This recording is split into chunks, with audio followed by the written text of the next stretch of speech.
Okay, I'll unmute all of you. I can hear some noise there. Not unmute, mute. Oh, can you hear? Can you hear me? All of you can hear me, isn't it? Yeah. Yeah. Did you write down some questions to ask? Okay. Yeah, I can hear me. So the classical economics, Keynesian economics, and monetarists, this answer is true. They all agree free market is good. They are not trying to replace the free market. Now, the classical economics, as when we discussed in the past day module, we saw that they were writing their ideas when the economy was changing from a feudal system to a market economy. And they saw the market economy is something better than the feudal economy. Their national income were growing, the poverty, etc., were less. So it was a good thing. All this is because factory system was developing. For the establishment of the factory system, free market, the control that the kings and the feudal lords had to put on the production system had to go. It was from that point of view. Now, by the end of 18th century, by the end of the middle of 19th century, onwards, another problem developed in the capitalist system, in the market economy. That was, the main problem was the economic recessions, depressions and recessions were occurring. There were business cycles. This happens mainly in a developed capitalist economy. The periods of boom is followed by periods of recession in the economy. Business cycles started developing, and that was leading to a lot of sufferings in the economy. So it is then Keynesianism developed. So Keynes also was not saying free market is not bad, but he was saying that free market economy has to be managed. Now the question is how to manage. And the answer is we need to manage from time to time through fiscal policy. That is, the problem is on the demand side. Recession is caused by the demand side. So classical economics were concerned about the long run. The long run growth, you promote a good environment for investment. What do you mean by a good environment for investment? Good environment for investment comes from investing in infrastructure. What is infrastructure? Roads, law and order, railways, the connectivity, this type of this thing. Nowadays, it would mean telephones, telephone connections, good electricity available. All these things are the infrastructure. Now you can add to that also human capital, good education system to provide good labor, trained, skilled labor.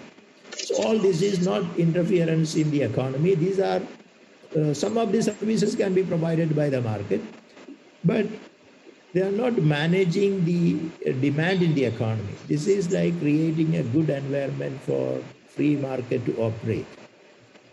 So that is the suggestion here. But the recession, in times of recession, Keynes is not saying let us overthrow the market. Let us make the market more efficient. Let us get out of this recession by managing. We can do that. And it was very, very successful. So he was suggesting fiscal policy to manage the economy. Now, what classical economics were saying, what the monetarists are saying is, managing the account, they also agree there is some problem with the capitalist system. But what is the problem? That problem, if you use the fiscal policy, then that intervention is intervention by fiscal policy to manage. How was the idea? Because in times of recession, you increase the expenditure.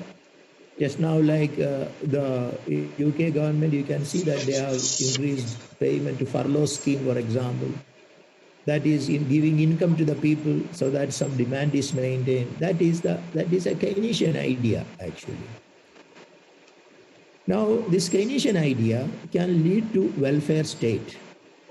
So in times of recession, so you can build this demand management into the economic system with the help of the welfare state. How do you do that? If you lose the job, government doesn't have to make a law, but there is a law that if you lose the job, you get unemployment benefit because of the national insurance scheme. So the money government gives to the people who lose the job. So even if people lose the job, demand, to some extent, demand is maintained.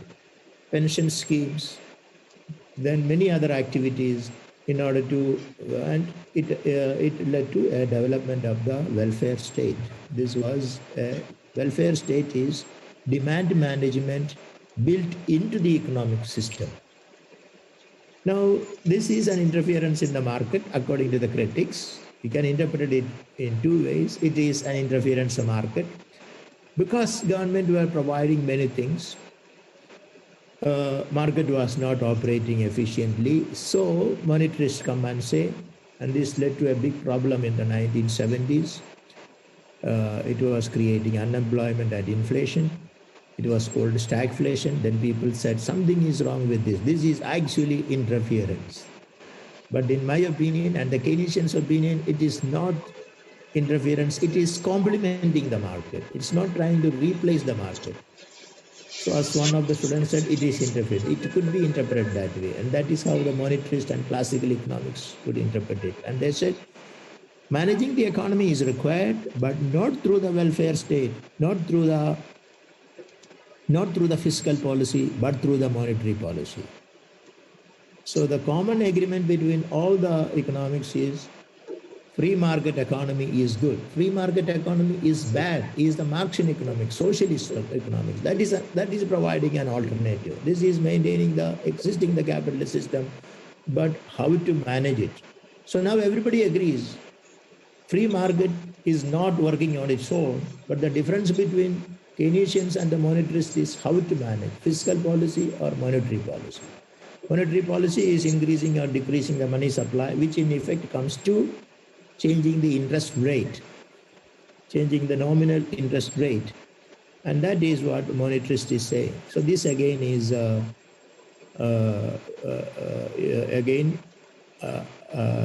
managing the economy mainly from the supply side. If the rate of interest is less, what happens? It will create, the cost of investment will be less, investors will undertake investment, and then jobs will be created. This is managing, and that is why classical economics were supply side economics, monetarists also were supply side economics, supply side. So how the monetarism operates, we will discuss in the second, and that is a little more advanced. In the second year, we'll discuss. My purpose is to introduce, this is to prepare you to study macroeconomics in detail in the second year and the third year. So there is much more to study in detail. So the answer to that is, the answer is true. They all agree free market is good, but it will not reach equilibrium on its own. It has to be managed. But how to manage it is the difference between monetarists and Keynesians. Second question, third question. Assuming saving is independent of interest rate, an expansionary fiscal policy will not lead to increase in the GDP. The answer is yes. Let me explain this with the help of an example, which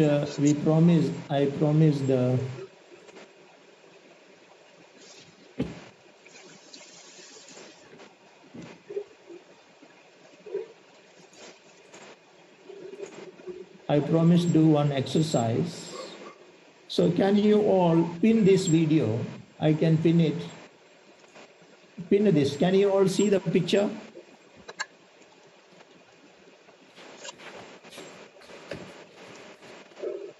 Okay, there is one question. I will come to that.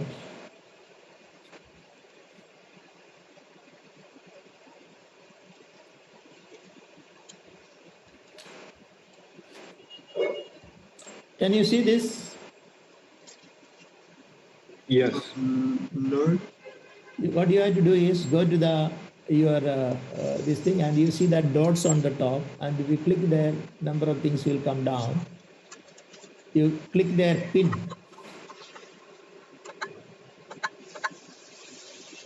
Yeah. Somebody has raised a hand. Who has raised the hand? I don't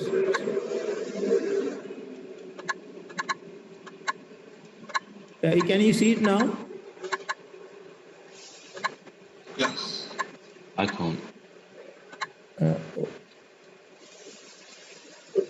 Yeah, I have two cameras in call, okay?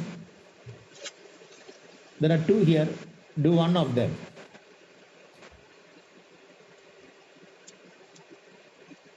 Can you see two Thomas Sebastians?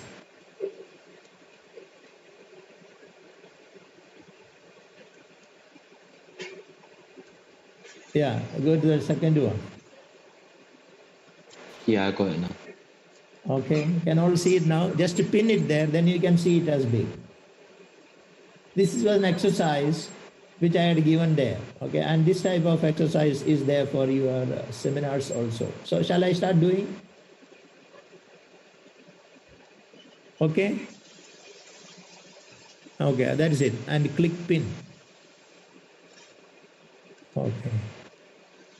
Yeah, there are three dots on the, there are two Thomases, and put on the second Thomas. I have two cameras. Okay, okay now what we have to do is, what we know from our understanding of the classical understanding of this model, saving in the economy is equal to Y, national income, minus consumption, minus government expenditure. So let us first estimate savings. So this income, national income is 5,000 in this example, minus consumption. So consumption is not direct. We have to estimate. It is a function. So let us leave a bracket there. And what we have is government expenditure, 1,000. Okay, now let us estimate savings. Saving is, consumption. Consumption is a function which is 250 plus 0.75. This is the marginal propensity to consume. Y minus T. Y is 5,000. Minus T. T is 1,000. So this will be 4,000 multiplied by 0.75. This would be 3,000. Add this to this. So it will be 3,250. So we can write that here, 3,250. 3,250. So what is savings? From here, what is savings? How much will you get the savings?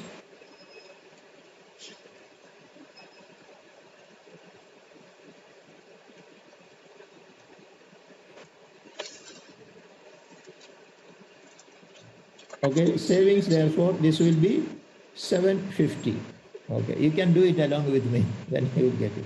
Now something else we know, so savings we got to be 750. Something else we know is that in equilibrium, savings is invested. We assume all the money that saved is invested with, this is a closed economy. Money is not coming from abroad, money is not going out. So all the money saved is invested. So this idea we can take to find out something. That saving we estimated 750 and investment is given by this function. So let us write this down. 1,000 minus 50R. 50R. Now let us solve this equation. If you take 50 minus 50R to the left hand side, that will become positive 50R. R stands for real rate of interest. Here 1,000 minus 750, this will be 250. So we can write like this, 50R is equal to 250. Now we can solve this. 250 divided by 50R is equal to 5. So 5 is the interest rate. Now expansionary fiscal policy means this G is increasing. Let us say, for example, G increases by 50% to 1,500. Do this exercise and then you will find rate of interest rises from 5% because of this, because G has increased. This leads to rise in the rate of interest. And how much is that? If you do that work, then you will get rate of interest rises to 15%. This leads to fall in investment. Okay. Now we can show this idea in a diagram. Can show this idea in a diagram. This income, national income was 5,000 in the economy, 5,000 in the economy, and as a result of rise in the rate of interest, what happens? Investment falls. So you may think this will rise, but investment because of increase in government expenditure, this rises to 81. But because of the rise in the rate of interest, there is investment falls. Now, one thing you have to keep in mind is this. In the classical model, we are assuming that price is flexible. What does price is flexible mean? What does price is flexible mean? Price is flexible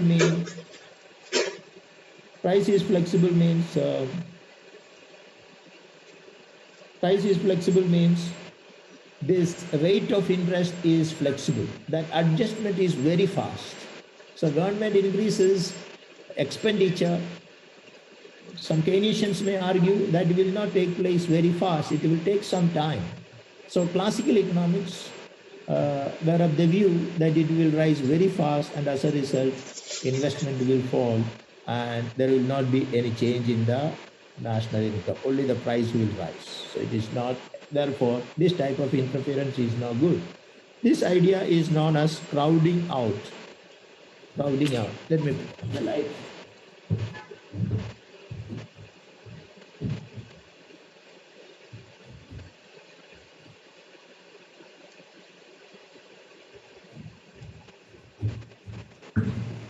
Sorry, the light is here.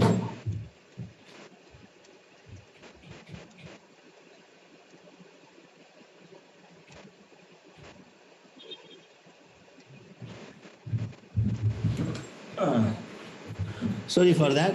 The light goes off in this room if you don't move in this room. There is some. So that is the idea here. So this idea is called crowding out.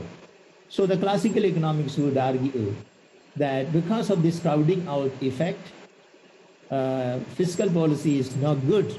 It cannot increase the national income. See, therefore, again, they come to a conclusion, non-interference is better. Now, next question.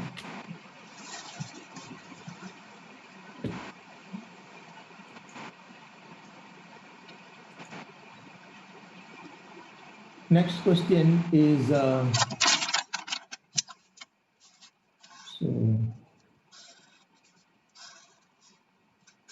investment tax credit. What happens if there is an increase in the investment tax credit?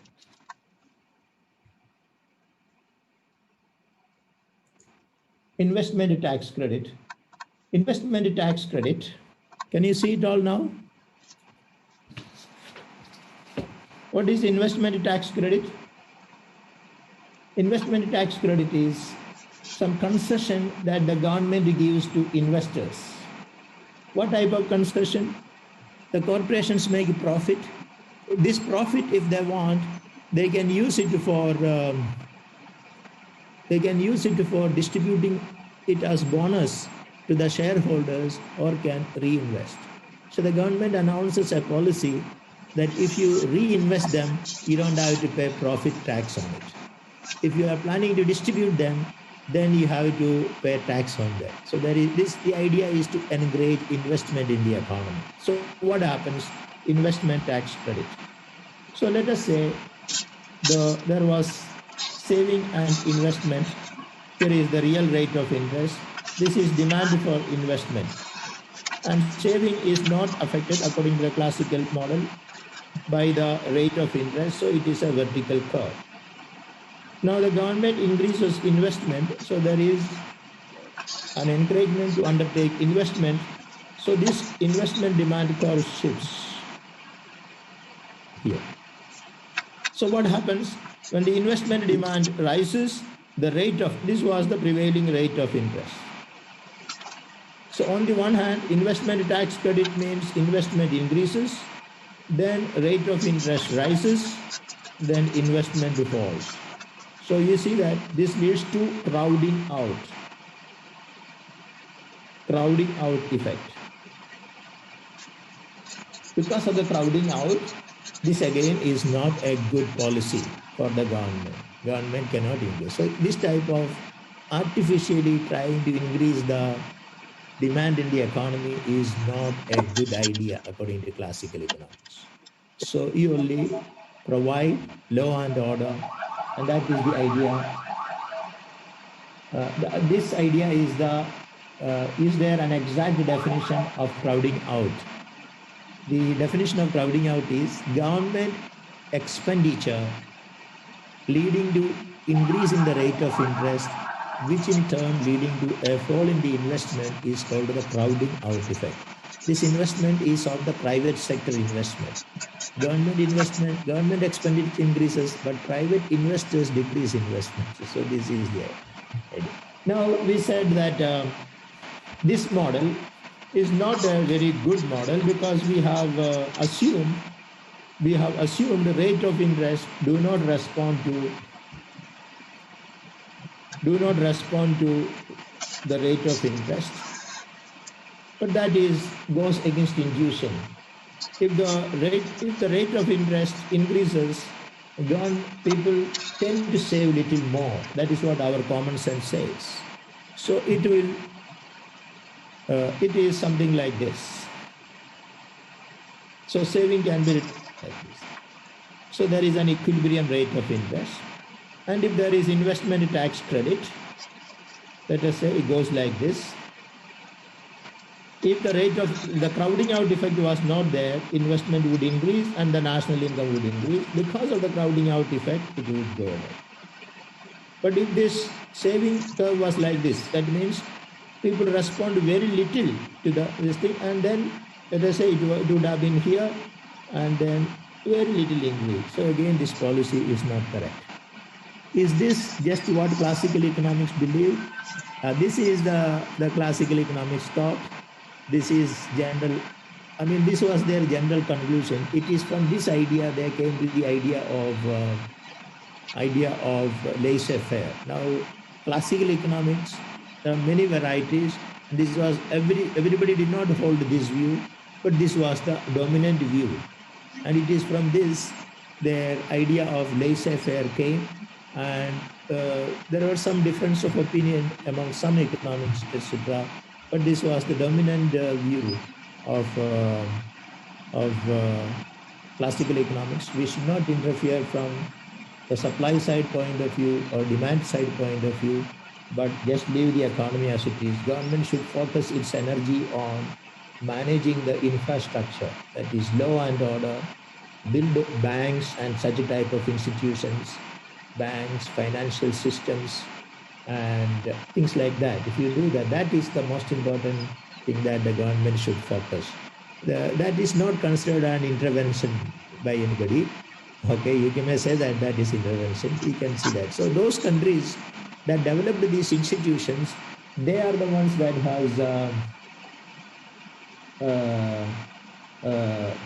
has grown over a period of time during the 18th and 19th century. Okay, there is another question. Is this just what? There is another question. I just now saw another question.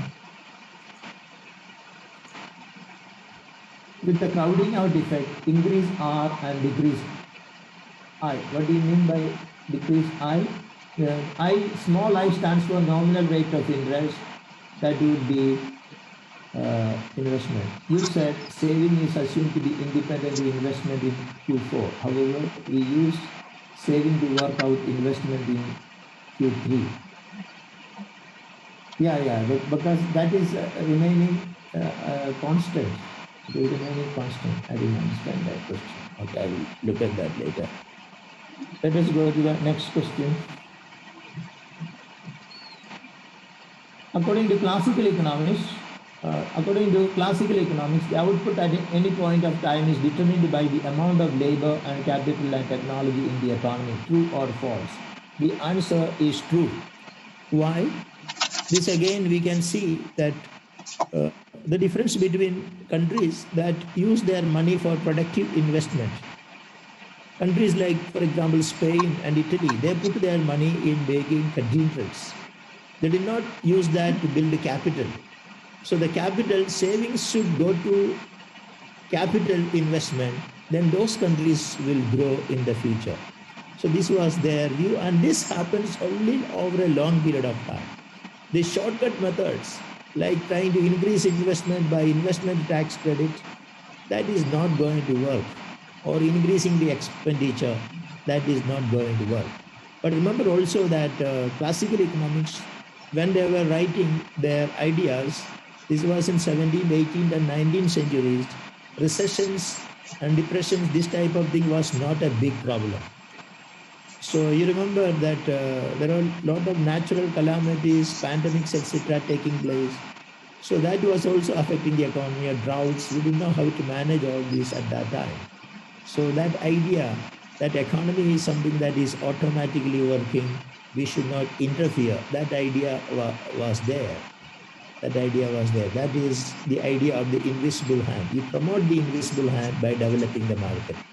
So economic growth will take place according to the classical economics naturally, with the natural growth of capital and natural growth of population, labor force, and the natural growth of technology. But there are some things that you can do these things. Natural growth of labor, that you can do something about it. Education can promote the skilled labor. So those are all supply side promoting. Skilled labor means human capital is increasing. So this is this. Now next question. According to classical economics, unemployment is caused by government interference in the economy, such as minimum wage regulation and trade union activities. Students, some of you answered true. That is true, but you did not explain how it is taking place. Now the classical, here again, the other idea comes that flexibility, wages are flexible. So if the supply of labor is greater than demand for labor, there is unemployment. In the classical economics, this cannot be there. If the supply is greater than demand for labor, wages would immediately fall. Soon it will come down. If you are going to work and you are asking for 10 pounds wage per hour, and that person says, I cannot pay you 10 pounds, I will pay you only 7 pounds. You have no choice. You have to accept it because you have to carry on living. So you will immediately bring down the price. But suppose that there are trade unions. Trade unions, if they are organized, they will not allow it. They will go and collectively bargain. So the capitalist or the employer needs these workers, so he is not able to bring down. If the wages come down, wages will come down automatically if there is no trade unions or if there is no minimum wage laws. Then the workers are helpless. They are in a weak position. So they have to accept lower wages. When the wages are low, capitalists find the cost of production is less, he will employ more. So again, this is looking from the supply side. But the question is how much time will it take for the wages to adjust? So they are saying it will come down soon. Classical economics also did not make much distinction between short run, long run, how much time it will. It should automatically come down. Now, you may think this is not happening nowadays. I will give you an example to show you it is happening nowadays. An example of this is the Uber jobs. Now, Uber jobs is a generic name used for all type of jobs that is very, very, very precarious.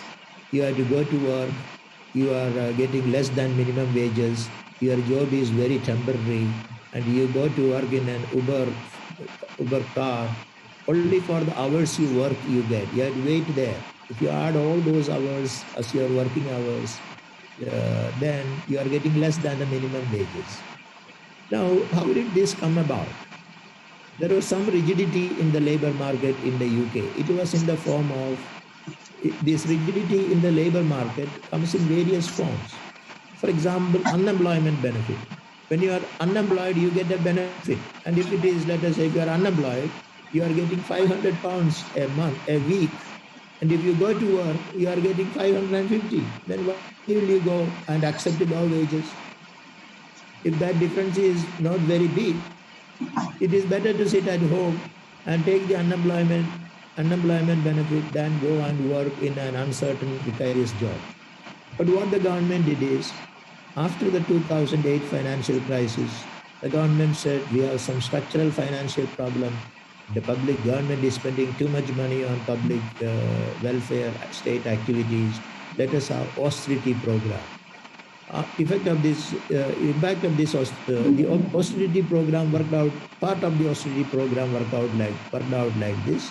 Unemployment benefits were cut. It was made very difficult to get unemployment benefits. You had to apply a number of times. Then you had to get a rejection letter. All this made people to go and seek jobs, which in effect actually reduced the wage market flexible. The people became willing to accept work at lower wages. That is how the Uber labor market developed. And now, if you look at the unemployment rate, it has actually fallen. Now, from a welfare point of view, it is not very good because people are accepting very precarious jobs. Their incomes are very low. And this is how they said it took 2-3 years, but now it is well established. People are going and taking up any job. So this is one way of reducing the labor market rigidity, that is inflexibility of the wages. So it is this flexibility of the wages that makes full employment. Generally, it will result in a full employment if this happens. That was the idea, and therefore we should not interfere in the labor market also, according to classical economists. So you should discourage trade union activities. And that also happened in the UK, and it has happened actually all over the world under neoliberal economic policies. Okay, do you have any doubts?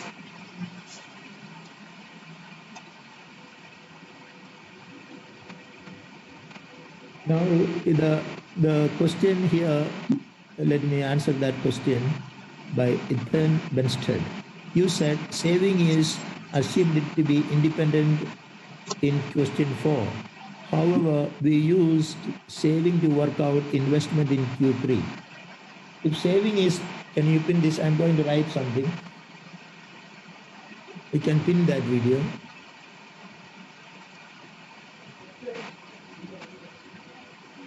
Okay.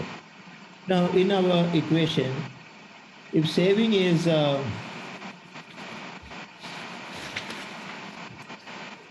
we just said saving, but here, if saving is affected by rate of interest, it would be like an equation like this. It would be a function. See here, this equation shows investment is affected, is a function of the rate of interest. Saving is a function of rate of interest by the rate of interest. So if we are to write saving, if it is a function of interest, we should have to write something like this. Let us say 50 plus, because it is a positive function. Some number here, rate of interest, 5 rate of interest. So something like this we have to find out. So we have not found anything here. We have just read there is no S here. We read here there is no R here at all. This is what this was the classical idea.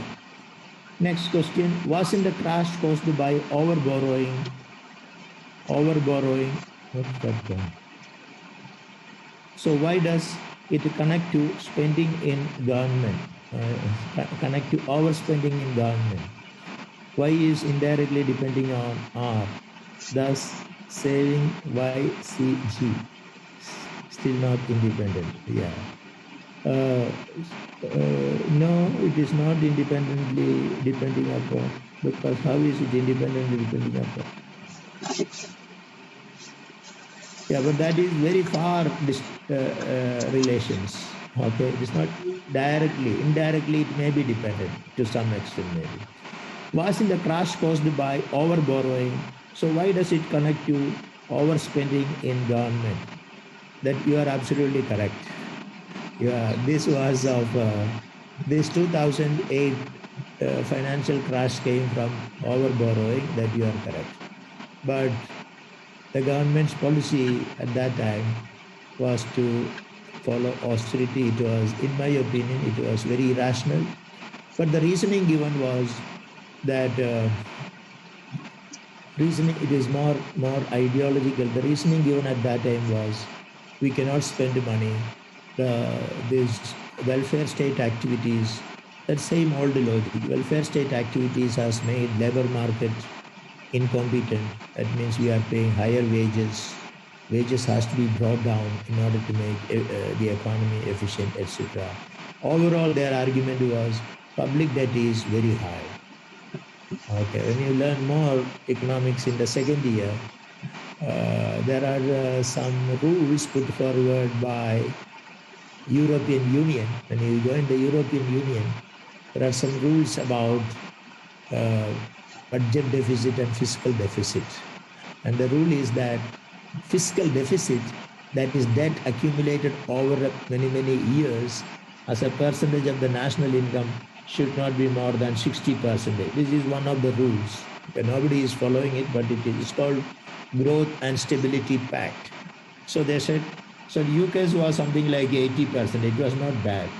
Greece, etc., was having something like 100 and 200%, etc. Spain also having. So this was the idea behind it.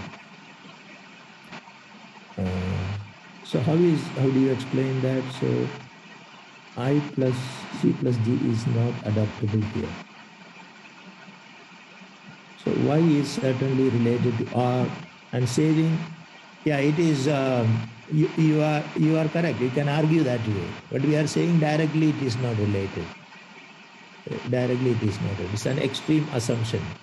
Can you explain why there are two sloping curves in the second diagram you drew in question 4? This one. So what I meant is saving falls here. Saving falls. Sorry. This is. I drew that second curve, rate of interest, to show. Okay, this was, I drew it. This curve I drew sloping. So why I drew, one I drew like this, one I drew like this, just to show that this curve, this is investment tax credit. I could draw it, the saving curve like this, or I could draw the saving curve like more flatter. What would this mean? It means saving is responding to the rate of interest, but very little. But very little. Saving is responding to interest rate at very little. That is what. That means if investment rises, rate of interest will rise to a very high level. So investment will not increase, will increase only very little. Okay. Now I am going to have some office hours from tomorrow. So if you want to ask me more questions, you are welcome to ask me at that time, and that will be also feedback. This question again, if you want, you can come to me, I can explain. Okay, now I am going to ask you two questions. This is in preparation for our next session. That is next Tuesday's session, next Mondays and Tuesdays session. Yeah, this video will be uploaded today, 11:30. It is already there. I just have to publish it there. It will be uploaded, and there will be questions also there. For review questions will come by Friday. I am expecting you to study today, tomorrow, Thursday, and Friday. And by Friday afternoon, you will get the review questions. and then try to answer the review questions. Okay, now get you into the mood of the studies. I am asking you 2 questions, and then I will send you to breakout rooms and come back with some answers. That breakout room is only for 5 minutes. I will give you some introduction to that. That is to put you into the mood and to raise some questions in your mind. The questions you asked were very good. I will. I hope you can come with more questions in future. So these questions are, can you note down these questions, please? Can you kindly note down these questions? I have not written it down anywhere. I am going to, I have written it, but I have not typed it. So the question is like this: what is the cause of inflation? What is the cause of inflation? Okay. Next question: what do you understand by liquidity? What do you understand by liquidity of money? Okay. What is the cause of inflation? You can add one more sub question. How can you control it? Next question. What is meant by liquidity of money? Okay. Now we are going to the breakout rooms. There are now 48. Some more students may leave. Let me create.